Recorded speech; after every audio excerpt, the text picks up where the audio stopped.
Olá! No vídeo de hoje a gente conversa sobre alguns livros de entrevistas, e esse foi um tema que me veio na cabeça há 2 dias. Geralmente eu tenho um planejamento bem certinho dos temas, dos vídeos de cada dia aqui da semana que vão ao ar, e aí estava planejado para esta quinta um outro vídeo, só que há 2 dias eu terminei a leitura de um livro de entrevistas que muito me surpreendeu. E aí eu fiquei pensando que eu gosto bastante de ler, acho que nem dá pra falar que é um gênero, né, mas, bom, eu gosto muito de ler livros que têm entrevistas. E aí eu percebi que eu já li uma quantidade talvez considerável deles, e que eu tenho mais alguns também que pode ser que muita gente aí não saiba da existência deles e gostaria de saber. Então, reuni aqui o que eu tenho, tudo de entrevista na estante, acredito eu. Eu não sei porque eu tô com a impressão de que eu esqueci alguma coisa. Se eu esqueci, em algum momento aí eu deixo vocês saberem. Mas a princípio temos aqui uma pilha de 8 livros e vamos conversar sobre ela, já já. Mas eu fiquei pensando também, queria dividir aqui com vocês a minha reflexão sobre o porquê de eu gostar tanto de livros que contêm entrevistas. E eu acho que a maior justificativa seria o fato de que eu sou uma pessoa muito curiosa.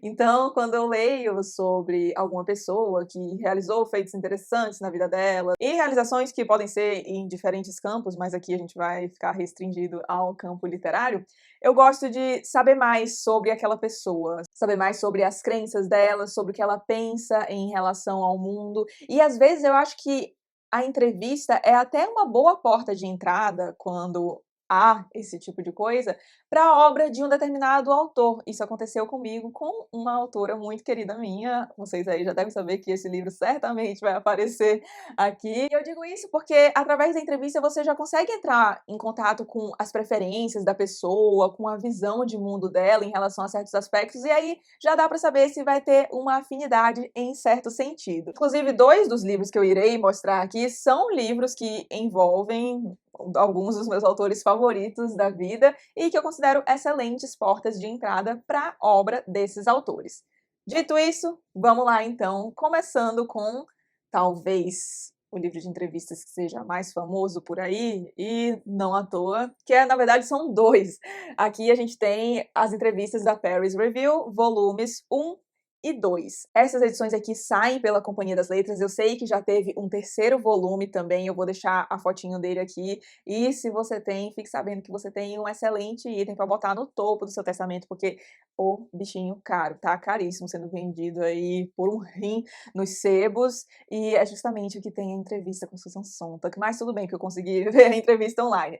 Mas vamos falar então sobre essas edições aqui, acho que vocês conseguem encontrar facilmente ainda estes 2 volumes. Então, a Paris Review é um veículo, nossa, ia falar aqui um veículo de comunicação, nossa, formalidades, né? Não, vamos lá, é uma revista literária, e lá pro comecinho não, meados do século passado, era uma revista muito famosa, ainda é, mas bom, tinha a questão da revista que fazia muito mais sucesso no século passado, etc. E lembremos que muitas obras eram publicadas em revistas, então hoje a gente tem as publicações em forma de livros mesmo, mas no século passado, no século XIX, etc., era muito comum que se publicassem livros em revistas. E isso acontecia na Paris Review, iam sendo publicados por partes, muitos contos eram publicados na revista também, resenhas também são publicadas por eles, inclusive eles têm um site que é bem legal, vira e mexe eu dou uma olhada lá, vou deixar o link aqui para vocês. E, claro, eles também faziam muitas entrevistas, e é o que a gente tem aqui nestes 2 volumes. E eu não li os livros inteiros, porque este aqui é o tipo de livro que eu deixo aqui na estante para fazer consulta. Então, toda vez que eu acabo de ler um livro, eu geralmente recorro a um cantinho da minha estante, que tá aqui embaixo. Aliás, eu até já fiz um vídeo sobre isso, tá? Sobre alguns desses livros que eu utilizo como consulta. Vou deixar linkado aqui na descrição para vocês, mas então, eu termino o livro, aí eu vou olhar essa seção da minha estante, vejo se tem algum texto que fala sobre esse livro que eu acabei de ler, etc. E muitas vezes eu já recorri às entrevistas da Paris Review. Queria destacar aqui, bom, eu vou falar primeiro uma geral aqui do que a gente tem nas entrevistas de cada volume. Então, no volume 1 a gente tem Paul Auster, Amo e Saudades, Javier Marias, Doris Lessing, Truman Capote, vulgo Capote, Amos Oz, Primo Levi, Ian McEwan, Billy Wilder, William Faulkner, Borges, Hemingway, aí aqui a gente tem a Margaret Yourcenar, John Cheever, Cortázar, Elizabeth Bishop, Arthur Miller, Kundera, enfim, tem uma galera aqui. E aí eu queria destacar das entrevistas que eu já li, destaco as do Faulkner, gente, a do Faulkner é maravilhosa. Primeiro que ele te ajuda a entender um pouco alguns aspectos da obra dele, principalmente em relação ao Som e a Fúria. E aí já fica a dica, eu recomendo que você vá ler essas entrevistas já tendo em mente que você pode pegar algum spoiler, se você é uma pessoa que se importa com spoiler, não é o meu caso, então eu leio as entrevistas tranquilamente, mas tenha em mente que você pode pegar algum spoiler lendo a entrevista de um determinado autor sobre a obra dele. E é o que acontece no Faulkner, inclusive. Aliás, é daqui que sai aquele trecho icônico da entrevista, que é quando o entrevistador fala pra ele: olha, tem muita gente que não consegue entender o que o senhor escreve, mesmo depois de ter lido 3 vezes. Qual é o seu conselho para essas pessoas? E aí o Faulkner responde bem seco, que leiam 4 vezes. Gente, eu acho isso maravilhoso.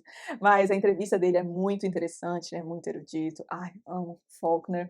Aí, aqui no primeiro volume, também já li a do Capote, que é muito boa. Também já li a do Paul Auster, eu adoro. Aliás, tem que ler um livro dele pra aparecer aqui no canal, porque eu gosto muito dos livros dele que eu li, só que eu li antes do canal, então a gente ainda não teve a oportunidade de conversar sobre eles por aqui. Mas vou ver se eu desencalho aqui algum Paul Auster pra gente conversar. Ah, a gente já conversou sobre ele! Oh, meu Deus! A gente conversou no ano passado sobre um conto de Natal. Ai, que delicinha esse conto. Vou deixar o link aqui para vocês, mas sobre um romance ainda não conversamos. Então vou ver se eu desencalho um romance pra gente conversar sobre o romance de Paul Auster por aqui. Mas voltando, li a do Amos Oz também, maravilhosa. E eu acho que do primeiro volume foram essas que eu li. Do segundo volume eu li a do Brodsky e a do Nabokov, mas eu prefiro as que eu li do primeiro volume. Então se você tiver aí na dúvida, eu gostei mais das que eu li daqui, apesar de que eu li mais, né, então também tem essa questão de amostragem, mas dá uma olhada nas capinhas direitinho, eu vou deixar os links aqui para onde vocês podem encontrar essas edições, para vocês verem direitinho o que que tem, qual que interessa mais a vocês, mas essas são edições que eu recomendo fortemente que vocês tenham na estante, porque são muito úteis e as entrevistas são uma delícia de ler, sério, não teve nenhuma entrevista que eu fiquei, ai meu Deus, que tédio, não, adorei todas. E aí, vamos para o livro que motivou este vídeo e que ganha resenha neste domingo aqui no canal. Duas Solidões, um diálogo sobre o romance na América Latina, que é um diálogo entre Gabriel Garcia Marques e Mário Vargas Llosa. Simplesmente. Gente, isso aqui é uma delícia de ler. Eu confesso que a princípio eu não fiquei tão animada com este livro assim, quando ele chegou por aqui, só que eu olhei, era curtinho, aí eu falei, ai, vamos dar uma chance, né? Gente, eu amei, devorei o livro, li num dia só, comecei a ler de manhã e aí fiquei angustiada porque eu tive que fazer umas coisas de trabalho e não consegui terminar de ler, mas depois no almoço voltei para terminar e, nossa, que delicinha de livro. E agora me ocorreu aqui que talvez, não é o meu desânimo, mas talvez eu não tivesse ido mais empolgada a ler este livro porque um diálogo sobre o romance na América Latina, eu achei que ia ser uma coisa mais técnica, sabe? E não é isso que a gente encontra aqui. Claro, tem essa parte mais técnica, principalmente por parte do Mário Vargas Llosa, a gente conversa sobre isso no domingo aqui no canal, mas no geral parece uma conversa entre amigos mesmo, o que acaba sendo, porque o Gabriel Garcia Marques, vulgo Gabo, e o Llosa foram bastante amigos, até que teve aquela famosa ruptura entre eles. Galera aí que adora uma fofoca literária pira, de novo a gente conversa mais sobre isso no domingo. E aqui é legal ver também, porque era um momento de carreira dos dois. O Vargas Llosa já estava um pouco mais consagrado, mas o Gabo tinha recém-publicado 100 Anos de Solidão, que veio a ser o livro que o consagrou na literatura mundial. Então ele ainda não era muito conhecido, era um pouco tímido. É bem legal de ver a dinâmica entre eles dois e os temas que eles abordam. Quem me acompanha deve saber que eu não sou a maior fã de romance latino-americano, porque costuma ter muito aquele viés de realismo mágico que nem sempre costuma me agradar, geralmente não me agrada, diga-se de passagem. Acho que isso também contribuiu para a minha falta de empolgação inicial com este livro, mas ainda assim consegui aproveitar muito, consegui entender melhor o porquê de tantos autores da América Latina recorrerem ao famoso realismo mágico. Sério, uma delícia, recomendo muitíssimo, e neste domingo a gente conversa mais sobre este livro aqui. Aí, vamos para um livro que vocês sabiam que ia estar aqui, eu tenho certeza que a freguesia do canal bateu o olho no título deste vídeo e já pensou: "Paloma não vai deixar de falar da entrevista da Susan Sontag para Rolling Stone". Susan Sontag é a musa da minha vida, é a minha autora favorita, disparado, eu amo esta mulher, e eu a conheci através desta entrevista aqui, que ela deu para a revista Rolling Stone. Inclusive, talvez ela seja a melhor entrevista que eu já li, aí fica pau a pau com uma que eu vou falar daqui a pouco, mas eu acho que a da Susan ainda ganha, porque nossa, o raciocínio dessa mulher é um negócio de louco. Você lê e fica impressionado. Eu penso: Gente, como é que tem uma pessoa que sabe falar sobre tudo isso com esse nível de conhecimento?". É algo muito impressionante, tanto que eu terminei isso aqui eu nem terminei de ler. Antes mesmo de comprar a entrevista dela, eu já tinha visto algumas coisas sobre ela, e eu falei: "Ok, acho que eu vou gostar dessa mulher, já vou comprar logo 2 de uma vez, que aí já fica de estoque aqui". Mas eu lembro que no meio da entrevista eu parei e comprei mais coisas dela, porque, meu Deus, fiquei fascinada pela mulher. E cabe dizer aqui que o mérito da maravilhosidade, será que essa palavra existe? Desta entrevista, não é só da Susan Sontag, mas também do entrevistador, que é o Jonathan Colt, que, nossa, baita entrevistador. Ele faz umas perguntas muito boas, mostra que sabe, que tem conhecimento sobre a obra de quem ele entrevista. Ele e a Susan Sontag se conheciam já, aliás, então isso facilita, porque fica com aquele tom de conversa, sabe, descontraído em alguns pontos. Ele também entra na conversa, então não fica só naquele papel de entrevistador, justamente porque ele conhecia a Susan Sontag, mas ainda assim deixa a Sontag ser a estrela, como é, dessa entrevista. Conduz a entrevista impecavelmente, e aqui a Susan vai falar sobre a obra dela, sobre algumas opiniões políticas dela, fala sobre suas preferências, e uma coisa que me deixou muito fascinada em relação a Susan nessa entrevista é que ela fala de temas tidos como mais eruditos, da cultura mais erudita, digamos, mas também fala da cultura popular com muita propriedade.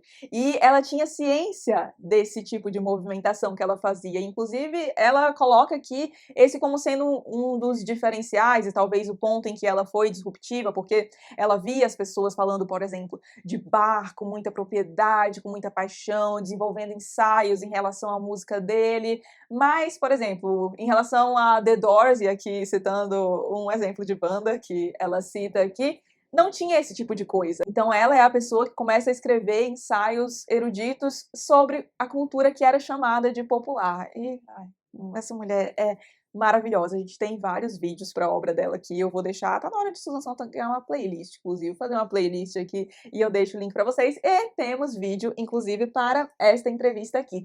Aproveitando, o Jonathan Colt faz uma introdução aqui a esta entrevista, dizendo que as duas pessoas que ele mais tinha gostado de entrevistar, e olha que ele entrevistou uma galera de respeito, tá? Ele até cita, ele era entrevistador da Rolling Stone, né? Então vocês podem imaginar aí o nível da galera que ele entrevistou. Mas ele diz que as que mais o impressionou foram a Susan Sontag e o Glenn Gould. Deixa eu mostrar o livro mais de pertinho aqui, o nome é Conversations with Glenn Gould. Glenn Gould, para quem não conhece, foi um baita de um pianista, foi um dos maiores intérpretes da obra de Bach, ficou muito famoso principalmente pelas suas interpretações das variações Goldberg. Se você não ouviu isso ainda e você gosta de música clássica, até se você não gosta, tá? Por favor, dá uma chance. Eu vou deixar a playlist aqui no Spotify que tem o álbum completo para vocês ouvirem. Nossa, eu acho que não tem uma semana da minha vida em que eu não ouça o álbum completo. É maravilhoso. E eu já vi também algumas entrevistas, alguns vídeos com o Glenn Gould que a gente tem aqui no YouTube. Infelizmente, ele era uma pessoa bastante reclusa, então a gente não tem tanto assim sobre ele, mas o que tem vale muito a pena. Vou deixar uma indicação, inclusive, de um vídeo em que ele interpreta, eu acho que é A Tempestade, de Beethoven, se eu não me engano. Eu vou deixar aqui o link para vocês, é maravilhoso. Ele fala algumas coisas sobre Beethoven antes, e aí dá para ver que ele é uma pessoa realmente muito articulada, sabe? E esse livro aqui eu não li ainda, foi uma amiga minha que me emprestou, porque eu tô com isso aqui na minha lista de desejos há 1000 anos, só que, gente, é caríssimo, R$ 200, assim.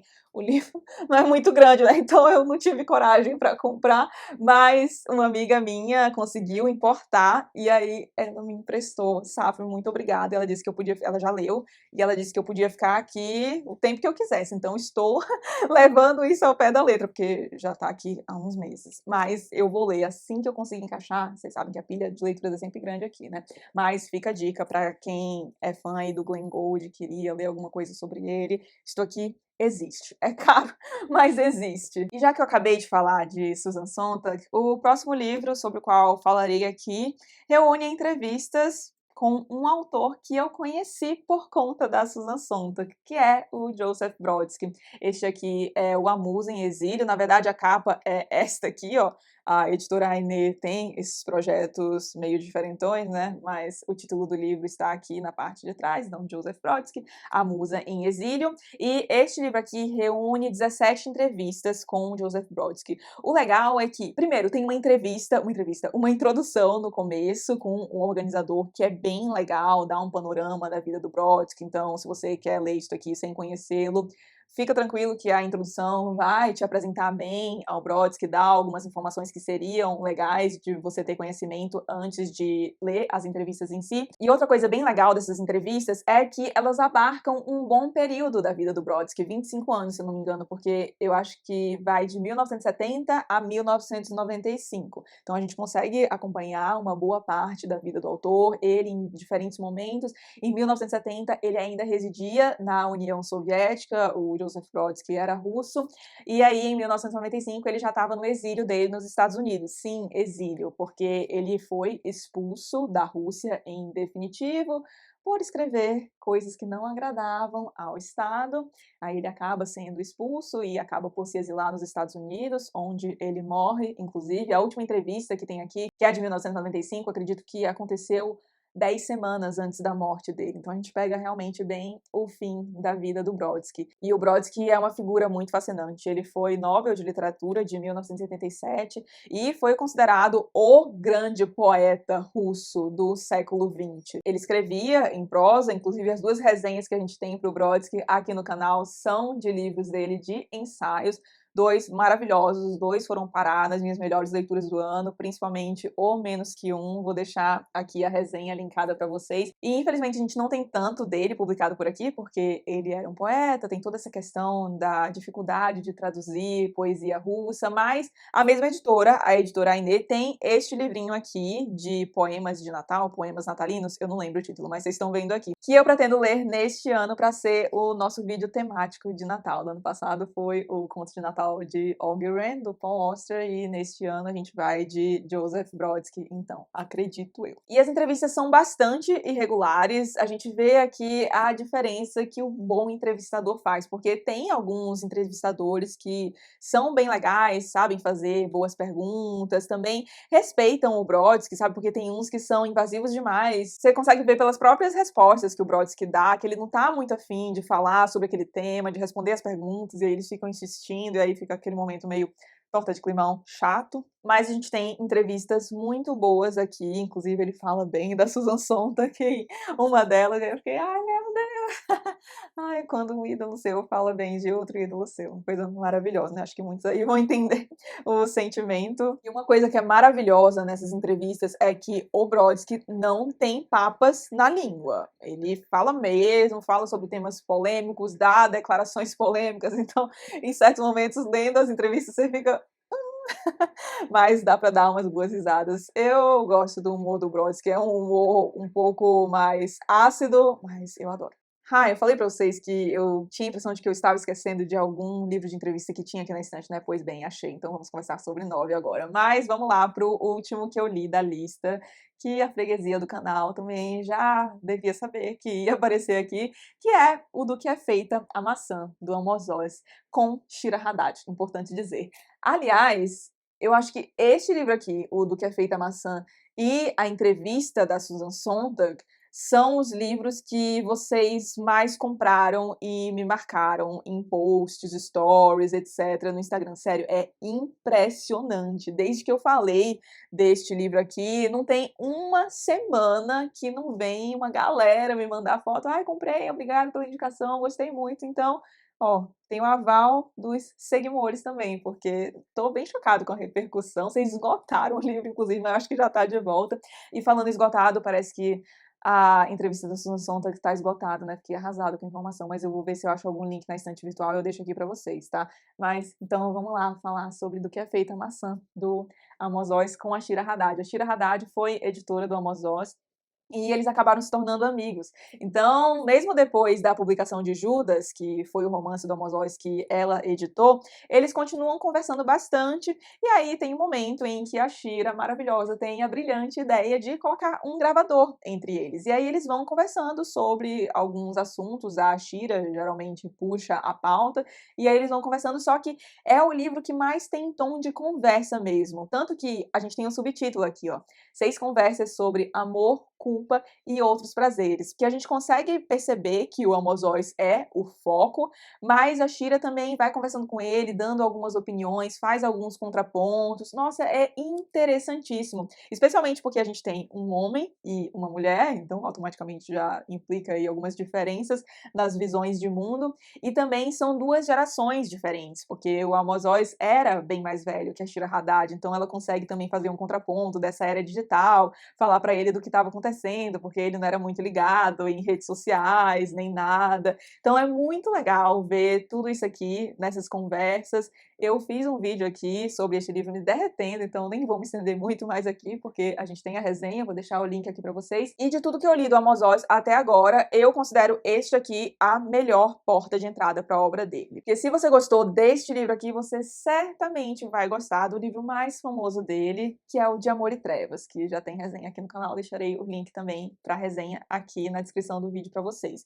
Então já dá para ter uma ideia também do que ele aborda nos romances dele, porque ele fala sobre esses romances aqui, e sem dar spoilers, oh meu Deus, então fiquem tranquilos aí vocês, galera que morre de medo de spoiler, e ai, delicinha, é uma das minhas melhores leituras deste ano, certamente. Então estes foram os livros que eu li e recomendo muito para vocês, e agora vamos para os livros que eu não li ainda, mas que imagino que sejam leituras interessantíssimas e que podem interessar a muitas pessoas aí. Primeiramente, vamos falar deste aqui, deste tijolinho chamado Por que Escrever, do Philip Roth. Philip Roth talvez aí dispense apresentações, mas foi um dos autores mais notáveis do século XX. Ele morreu neste século, na verdade, né? Então ainda teve uma publicação bastante ativa neste século. Infelizmente, não recebeu um Nobel durante sua vida. O pessoal até fala aí que ele foi um autor bastante injustiçado. E pelo que eu já li dele, considero que foi uma injustiça mesmo, porque eu fiquei bastante impressionada com os 2 livros que eu li dele. E aqui nós temos reunidos mais de 30 ensaios do autor. E olha só, é um período bastante grande também, de 1960 a 2013, conversas e ensaios sobre literatura. Dando só uma pinceladinha no sumário aqui para vocês, ó, a gente tem ele falando sobre o Complexo de Portnoy, que foi um dos livros que eu li dele. Aí tem a questão do judeu, ó, novos estereótipos de judeus, escrevendo sobre judeus, imaginando judeus. Quem já leu a obra do Philip Roth sabe que a questão do judaísmo é bem forte lá. Aí tem algumas conversas também dele com outros autores, então, ó, Primo Levi, o Aaron Appelfeld, o Isaac Bashevis Singer, será que fala assim o nome dele? Ele tá bem aqui, tem contos dele para ler aqui, preciso tirar isso da estante. Milan Kundera, parece realmente ser um livro muito interessante. Eu não conheço ninguém que já leu, então se você tiver lido aí, fique à vontade para panfletar este livro pra gente aqui nos comentários. E aproveito para agradecer a Adriana, que foi quem muito gentilmente me presenteou com este livro aqui. Um abraço enorme para você, Adri. E para encerrar este vídeo, temos Conversas com Cezanne. O organizador deste livro é o Michael ou Michel, não sei como se deve falar o nome dele, Doran. É publicado pela Editora 34. Eu recebi este livro da editora, aliás, e eu não tinha visto ninguém falar dele. Só que aí chegou aqui e eu fiquei, parece interessante. O Cezanne, Paul Cezanne, foi um pintor muitíssimo famoso, disruptivo, pós-impressionista. Eu sei que tem uma galera aí que discute onde é que a obra dele se encaixaria, mas eu acho que o consenso, se é que ele existe, diz que ele se encaixa no pós-impressionismo mesmo. Eu gosto de algumas pinturas dele. Não é dos meus pintores favoritos, porque eu confesso que eu não gosto muito de natureza morta, e ele se dedicava bastante à natureza morta, mas ele também pintava bastante paisagens, e aí sim, eu acho lindíssimas. E neste livro a gente tem esse pesquisador, ai, ele é de Londres, será que é Michael? Então eu nem tinha colocado esse entre as possibilidades, né? Mas vamos lá, então vou chamar de Michael. Então ele é pesquisador de Cézanne, e aí ele compilou aqui os principais testemunhos daqueles que conviveram com o pintor entre 1894 e 1906. Então aqui a gente tem cartas, artigos de jornal, relatos de conversas, ensaios, tanto críticos como biográficos. Então fica a dica aí para quem gosta de Cézanne, e eu queria deixar essa recomendação aqui, porque eu postei no Instagram, quando eu recebi esse livro aqui, que foi no ano passado, se não me falha a memória, e veio uma galera falar: meu Deus, sou muito fã do Cézanne, não sabia desse livro, muito obrigada por divulgar. Então achei mais que válido deixar este livro aqui, porque aparentemente é um livro pouco divulgado por aí, e talvez tenha uma galera aí que fique feliz de saber que ele existe e é publicado por aqui. Então foram essas as minhas indicações de livros de entrevistas. Se vocês souberem de mais algum, por favor, deixem aqui, porque, bom, como vocês podem ver, eu praticamente esgotei todas as opções que tenho na minha estante, só falta o do Philip Roth mesmo e o do Cézanne, e aí termino de ler tudo. Então, mais opções são sempre muito bem-vindas. Se você também já leu algum desses aqui, quiser deixar a sua opinião aqui nos comentários, fique mais do que à vontade. E se você tiver gostado do vídeo, não esqueça de deixar um like e de se inscrever no canal, caso não seja inscrito ainda. Um grande beijo e até os próximos vídeos.